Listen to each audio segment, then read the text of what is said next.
volunteered to do whatever was needed to get it into shape. "Gotta have everything spick and span," she told him. When they entered the large courtroom, David took a quick glance around. "Looks pretty clean already." Dorothy shook her head and fixed him with a disapproving stare. David responded with a smile. "I'll go get the mop and pail. You know where the utility room is on this floor?" "Sure do," he told her, then headed down the hall and found the supply closet. He entered the small space, switched on the light, and pulled the door closed behind him. Attaching a hose to the faucet, he began to fill the large bucket that sat on wheels beside the sink. Then he moved aside some boxes on the metal shelves to the right until he found what he was looking for. 2 days before, there had been a scheduled delivery of cleaning fluids and compounds. Secreted within those boxes were the deadly materials he was seeking. Plastic explosives that had been molded so they could be hidden inside a drum of floor wax. 2 bottles disguised as glass cleaner, each containing a different colorless liquid which, when combined, formed a highly flammable explosive. And timing devices, more difficult to conceal, that had been taken apart, their pieces stowed amidst the packing materials and inside the handles of 2 new brushes. David carefully placed the 2 clear bottles inside the large bucket, where they all but disappeared from view under the water. He placed the packets of C4 explosives in the roomy back pockets of his coveralls. Then he began assembling the detonators. He was concentrating on the components of these timing devices, with the water still running, so he did not hear the door open behind him. "What's taking you so—" Dorothy began, but then stopped as she watched him at work on the small counter.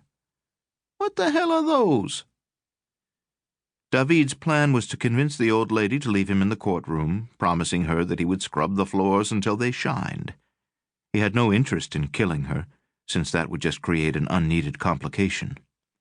Just 10 minutes alone was all he needed to accomplish what he had come there to do.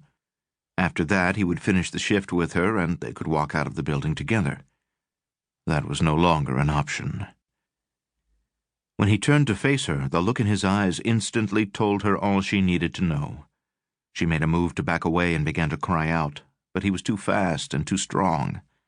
He leapt at her with a feline quickness, giving her shoulders a violent twist so he could grab her throat from behind, his muscular arm immediately beginning to choke the breath out of her. Dorothy responded on instinct, the absolute wrong countermeasure. Instead of reaching back and trying to claw at his eyes, or punching down towards his groin, or even stamping her heel onto his foot, she reflexively reached up with both hands in an attempt to free herself from his grasp. She had no chance against his brute strength. David increased the pressure, his forearm so tight against her throat she could neither breathe nor scream. The more she struggled, the sooner she ran out of oxygen. When her arms finally fell to her sides and her body went limp, he held on for another few seconds, then gave her head a powerful twist and snapped her neck.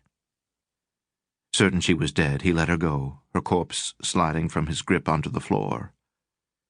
"Damn," he snarled aloud, faced with 2 unexpected problems. First, he had to find a place to hide her. Second, when he exited the building, he would need a plausible explanation why he and Dorothy were not leaving together. He could not afford to arouse suspicion. He shook his head. He would worry about his departure later. Right now, he had to attend to the issue at hand, finding a place for her body. He turned off the water and threw a large rag over the detonators. He leaned down, took Dorothy under the arms, jerked her up and slung her over his right shoulder like a large sack of potatoes. Then he carried her across the hall. The judicial ceremony would be in full swing by 11 the next morning. Wherever he put her, David had to be sure her corpse was not discovered before then. Using the passkey hanging from Dorothy's apron, he entered the warren of offices opposite the courtroom entrance. He moved swiftly, even under the weight of Dorothy's inert form. He knew the other members of the cleaning crew were unlikely to venture into this part of the building, but there was always the chance one of the marshals might decide to come by on patrol, especially since they had never seen him before. He had to act fast. He looked behind various large desks and tall cabinets, then spotted a storage closet toward the rear of the file rooms. He opened it and found dozens of dusty old boxes piled high.